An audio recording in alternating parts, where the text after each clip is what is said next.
Hello friends, मैं मनीषा स्वागत करती हूँ आपका आपके अपने यूट्यूब चैनल पे। जैसा कि मैंने आपसे बोला था कि मैं आपके लिए हिंदी की पेडागोजी कंप्लीट पेडागोजी लेके आऊँगी, लेकिन कुछ नेटवर्क इशू की वजह से अब मैं 2 दिन से क्लास नहीं ले पाई थी। तो इसलिए मैं आज लेके आई हूँ आपके लिए एक ऐसी क्लास जिसमें कंप्लीट हिंदी का जो भी पेडागोजी आती है 15 नंबर की आती है सीटेट में। तो 15 में 15 अगर मतलब मैं आपको 14 नंबर की तो गारंटी लेती हूँ कि 13 या 14 क्वेश्चन आपको इसी पेडागोजी से मिल जाएंगे। और अगर आपने ज़्यादा अच्छे से समझ ली तो आपके 15 में से 15 भी आ सकते हैं। तो आइए ज़्यादा टाइम ख़राब करते हुए अपना आज का टॉपिक स्टार्ट करते हैं। तो सबसे पहले आती है भाषा। भाषा क्या होती है? जो हम एक दूसरे से अपने मन की बातों को कह सकें, दूसरों के विचारों को सुन सकें, समझ सकें, वही तो है जिसे भाषा कम्युनिकेशन का एक माध्यम होता है या संप्रेषण जिसे बोलते हैं कि एक दूसरे से हम कैसे दूसरे के इमोशन को समझ सकते हैं या हम अपनी बात को दूसरों तक कैसे पहुंचाते हैं, वही एक भाषा होती है। फिर भाषा चाहे वो चाहे वो सांकेतिक हो, ठीक है, चाहे हम बोल के किसी को अपनी बात समझा दें या लिख के किसी को समझा दें या कोई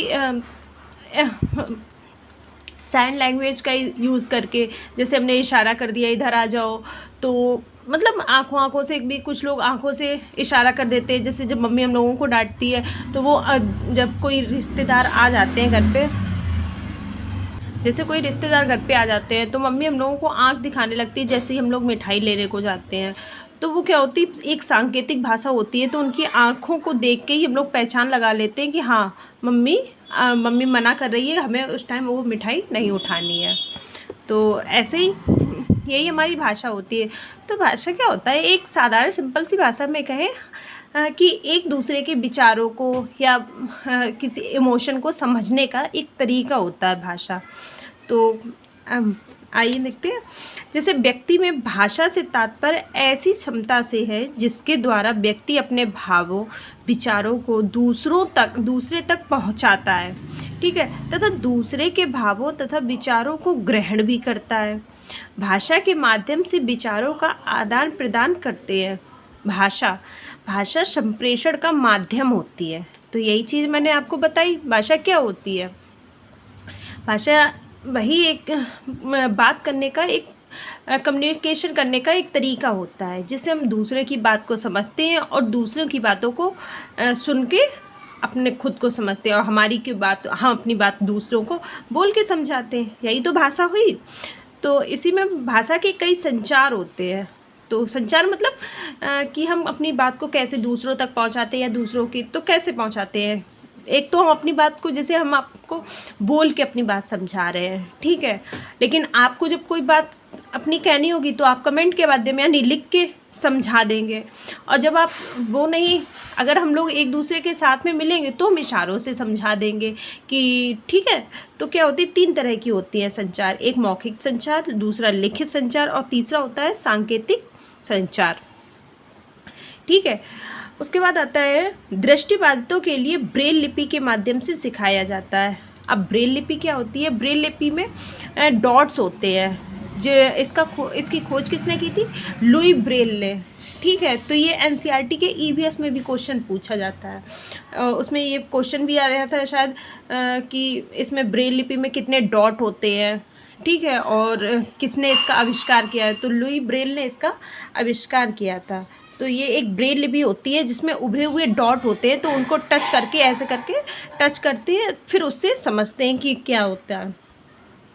अच्छा, भाषा सीखने के साधन, नेक्स्ट हमारा पॉइंट है भाषा सीखने के साधन।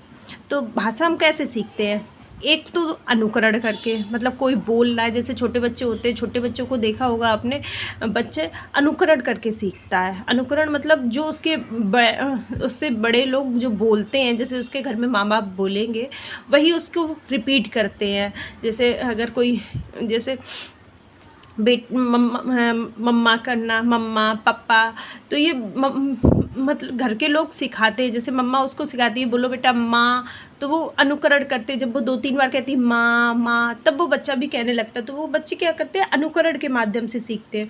और हम लोग भी जैसे भी कुछ सीखना होता है, जैसे श्लोक वगैरह होते हैं, तो जब नहीं समझ में आते हैं तो क्या होता है कि अनुकरण करते हैं। जैसे हमारे जो टीचर्स वगैरह होते हैं वो एक बार श्लोक को पढ़ते हैं तो उसके पीछे पीछे हम लोग दोहराते हैं। तो क्या होता है, एक अनुकरण जो होता है वो सबसे सशक्त माध्यम होता है, मतलब सबसे एक मजबूत, उसमें गलती होने के चांसेस कम होते हैं। ठीक है, उसके बाद में भाषा कहानी के द्वारा सीखी जाती है। कहानी के द्वारा कैसे, जैसे हम लोगों ने बचपन में कछुए और खरगोश की कहानी सुनी होगी, बंदर की कहानी सुनी होगी, हाथी और चींटी की कहानी सुनी होगी। तो इनके द्वारा भी बच्चों का भाषा विकास होता है, क्योंकि जब हम कहानियाँ सुनाएंगे बच्चों को तो उनमें क्या होता है कि एक इमेजिनेशन पावर और एक कल्पना करने की शक्ति बढ़ जाती है। ठीक है, तो वो अपने हिसाब से सोचते हैं। अब जैसे हम उनको कोई कहानी सुनाते हैं कि नदी बह रही है, तो वो अपने माइंड में कल्पना करते हैं कि नदी कैसे बह रही होगी, कि एक बड़ी सी नदी है, वो निकल रही होगी, पानी बरसता है। तो इस तरह से वो कहानियों के द्वारा इमेजिन कर करके सीखते हैं। खेल के मैदान में सीखते हैं, क्योंकि कुछ चीज़ें हम नहीं सिखा सकते तो वो अपने दोस्तों के द्वारा सीखते हैं, खेल खेल में सीखते हैं। जैसे खेल में क्या होता है, बच्चे जो जैसे खेल खेल में क्या होता है, सहयोग की भावना सीखते हैं, कि जैसे 2-2 4-4 के ग्रुप बना दिए, बच्चे खेल भी रहे हैं और आराम से 4-4 के ग्रुप में बैठ के पढ़ भी रहे हैं। तो क्या होता है, बच्चे खेल के माध्यम से सीखते हैं। उसके बाद चौथा पॉइंट आता है वाद विवाद प्रतियोगिता के द्वारा। आप लोगों ने भी देखा होगा कि हमारे स्कूल के टाइम पे वाद विवाद प्रतियोगिताएं होते थे। ठीक है, तो उसमें क्या होता था कि हम लोगों को एक एक टॉपिक दे दिया जाता था, फिर उसके बाद में बच्चे बोलते थे कि मुझे अपने लिख के लेके आते थे, उसमें फिर डिबेट होती थी, फिर प्राइज़ मिलता था। तो क्या होता था कि वो नए नए शब्दों को ढूंढते थे, पूछते थे, पढ़ते थे, किताबों से देखते थे, तो कई सारी चीज़ों से मिला जुला के फिर वो लिखते थे अपना। ठीक है, फिर उसमें वाद विवाद प्रतियोगिता होती थी, तो उसमें भी बच्चे सीखते हैं। ठीक है, उसके बाद में नाटक का मंचन कैसे होता है, बच्चे नाटक का मंचन के द्वारा भी तो सीखते हैं। कि उसमें क्या होता है, जैसे भगवान, जैसे स्कूलों में नाटक का मंचन कराया जाता है, कभी राम सीता का कराया जाता है, स्टेज पे नहीं कराया जाता है। तो उसमें क्या होता है, कई सारे वर्ड्स ऐसे होते हैं जो शुद्ध हिंदी के होते हैं, जैसे प्रिय, भार्या, ठीक है, और अनुज। ठीक, तो इस तरह के वर्ड, तो इससे क्या होता है कि हिंदी का शब्दकोश भी बढ़ता है। अब उनको अनुज कहेंगे तो उस अनुज का मतलब भी समझ में आता है कि कौन किसे अनुज कहा जाता है, भार्या किस वर्ड को, भार्या का मतलब क्या होता है। तो क्या होता है, नाटक के द्वारा भी हमारा जो भाषा का विकास होता है वो भी बड़ी तीव्र गति से बढ़ता है, और हमें चीज़ें समझ में आती हैं कि कहाँ से क्या सीख रहे हैं और कौन कौन से वर्ड होते हैं। तो जब राम लक्ष्मण का जो मंच पे प्रोग्राम कराया जाता है, तो उसमें रामायण में वैसे भी कई सारे वर्ड्स ऐसे होते हैं जो बड़े ट्रिपिकल टाइप के होते हैं, लेकिन जो शुरुआत से अभिनय करता रहता है तो उनको देखना आप लोग, उनकी जो भाषा होती है वो बहुत ही अच्छी होती है। उन लोगों की जो भाषा होती है वो बहुत ही अच्छी होती है, उनके पास में बहुत नए नए शब्द होते हैं बोलने के लिए। जैसे लेखक होते हैं, तो लेखक क्या होते हैं कि वो सुनते रहते हैं वर्ड्स को, कहीं जाते आते रहते हैं, तो उनके पास में कई सारे वर्ड्स हो जाते हैं। तो वो हम लोग ये सोचते हैं कि ये नए वर्ड लेके कहाँ से आते हैं, वो लेके कहीं नहीं से आते हैं, वो एक दूसरे के सुनते हुए ही, जैसे हमने कुछ बोला तो उन्होंने सुन लिया, उन्होंने कुछ बोला तो हमने सुन लिया, तो इस तरह से वर्ड शब्दों का आदान प्रदान होता है।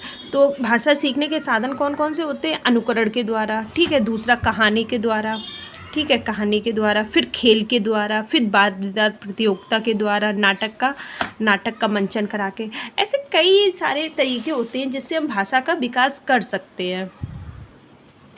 अच्छा, अब आपने ये तो पढ़ लिया कि भाषा के कैसे सीखते हैं। अच्छा, अब भाषा में बाधाएं कौन कौन सी आती हैं। भाषा में जब हम भाषा बोलते हैं तो अगर हम तुतला के बोलेंगे, जैसे बच्चों को कुछ बच्चे जब छोटे होते हैं तो उनको बोलते हैं ना मम, अट्टा, तो ये क्या होते हैं, ये या लड्डू की जगह लप्पू, या स्कूटर की जगह स्कूटर, इस तरह से जैसे स्कूटर बोला तो स्कूटर को अपने स्कूटर बोल दिया, तो क्या हो गया, मतलब शब्दों का देखो स्कूटर और स्कूटर में तो बोलने के जो वर्तनी है, जो वो सुनेगा वही वो लिखेगा, जो लिखेगा वही वो पढ़ेगा। तो ठीक है, तो इसमें क्या होता है, शब्दों की हेर फेर हो जाती है, ठीक है, तो ये गलत हो जाता है। तो बाधाएं क्या क्या आती है, एक तो तुतलाना हो गया, एक हकलाना मतलब रुक रुक के बोलना, ठीक है, अधिक रुदन, रुदन का मतलब जैसे कुछ लोग नहीं, जब छोटे बच्चे जब गुस्सा आती है तो वो रोते भी जाते हैं और कुछ मन में बड़बड़ाते भी जाते हैं। तो क्या होती है, ये भाषा नहीं इससे सीख सकते। अब मन में बड़बड़ा रहे हैं तो मन में बड़बड़ाने से कोई फ़ायदा नहीं होता है, कि उससे हमारी क्या होती है, भाषा विकास नहीं हो पाता है। तो क्या होता है, एक ये हमें तुतलाना, हकलाना, ये अत्यधिक रुदन, ये क्या होता है, भाषा विकास में बाधाएं होती हैं। आइए हम नेक्स्ट टॉपिक सीखते हैं, भाषा की विशेषताएं।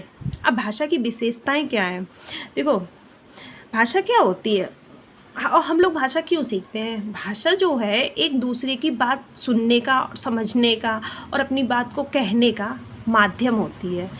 तो यही हम कहना चाहते हैं कि जो भाषा की विशेषताएं होंगी वो क्या है, भाषा अभिव्यक्ति, अभिव्यक्ति मतलब अपनी बात को व्यक्त करना, तो भाषा अभिव्यक्ति का माध्यम होती है। तो जब भाषा ही नहीं होगी, अगर मान लेते हैं कि अगर हमारी भाषा नहीं होगी तो हम अपनी बात दूसरों तक कैसे कहेंगे और दूसरों की बात हम खुद कैसे समझेंगे। तो भाषा क्या होती है, एक अभिव्यक्ति का माध्यम या साधन, दोनों ही बोल सकते हैं। अब भाषा क्या है, अभिव्यक्ति का एक माध्यम होती है। उसके बाद क्या होता है, भाषा स्वयं के द्वारा अर्जित की जाती है। ऐसा नहीं होता कि ये जेनेटिक होता है। एक बार क्वेश्चन भी पूछा गया था कि भाषा जो है वो जेनेटिक होती है या अर्जित की जाती है। तो ये भाषा जो है वो जेनेटिक नहीं होती है। जेनेटिक क्या मतलब, जैसे अगर हम लोग जैसे इंडिया में है तो हिंदी बोली जाती है तो हम लोग हिंदी की आदत पड़ जाती है, ठीक है, उसको अनुकरण करके हिंदी सीख लेते हैं। अगर यही हम लोग अमेरिका वगैरह या लंदन वगैरह में रह रहे होते तो वहाँ की भाषा इंग्लिश होती, तो हम लोग वही इंग्लिश सुनते होते तो इंग्लिश का अनुकरण करते तो वहाँ की भाषा हम लोग अर्जित कर लेते। और जहाँ जो इंसान जिस माहौल में रहता है वहाँ की भाषा अर्जित कर लेता है। तो क्या होता है, भाषा स्वयं के द्वारा अर्जित की जाती है, ना कि ये पीढ़ी दर पीढ़ी। ऐसा नहीं होता, आपने देखा भी होगा कि कई सारे जो लेखक होते हैं, ऐसा ज़रूरी नहीं है। जैसे आप खुद ही देख लीजिए, जैसे अमिताभ बच्चन है। अब अमिताभ बच्चन और उनके पिताजी का तो कितना बड़ा नाम है, ठीक है, और वो लेखक के क्षेत्र में कितने बड़े प्रसिद्ध थे उनके पिताजी। लेकिन अमिताभ बच्चन, उनको भी लेखनी आती है, लेकिन उन्होंने अभिनय में अपना वो किया, तो उन्होंने क्या किया, अपने स्वयं के द्वारा अर्जित की। और कई जैसे हम लोग होते हैं, अगर हम लोगों के मम्मी पापा विदेशों में रह रहे हो या हम यहाँ पे हैं तो हम लोग यहाँ की भाषा अर्जित कर लेंगे। तो क्या होता है, भाषा स्वयं के द्वारा अर्जित की जाती है। जैसा हमको माहौल मिलेगा वैसे हम भाषा को अर्जित कर लेंगे, ठीक है। नेक्स्ट पॉइंट है, भाषा समाज एवं संस्कृति तथा सभ्यता से जुड़ी होती है। अब ये कैसे जुड़ी होती है समझते हैं। जैसे भाषा है, भाषा हमारी संस्कृति, सभ्यता और समाज से जुड़ी होती है। संस्कृति से कैसे, जैसे हमारे यहाँ तीज त्यौहार होते हैं, ठीक है, सभ्यता है तो हमारी एक सभ्यता है, समाज है, तो ये होता है, अपना एक तरीका होता है। उसके बाद नेक्स्ट पॉइंट है, भाषा की अपनी एक संरचना होती है जिसमें लिपि, ध्वनि, चिन्ह आदि होते हैं। तो इसमें क्या होता है कि भाषा की अपनी एक संरचना होती है, तो वो तो है ही। जैसे अंग्रेजी की रोमन होती है, हिंदी की देवनागरी लिपि है, ठीक है, तो सबकी अपनी अपनी लिपि है और ध्वनियाँ भी हैं। जैसे हिंदी, इंग्लिश की, इंग्लिश में इंग्लिश, जैसे इंग्लिश है तो इस तरह से लिखेंगे, ठीक है, इंग्लिश है तो ये एक अपनी लिपि हो गई। अब हिंदी हमें लिखनी है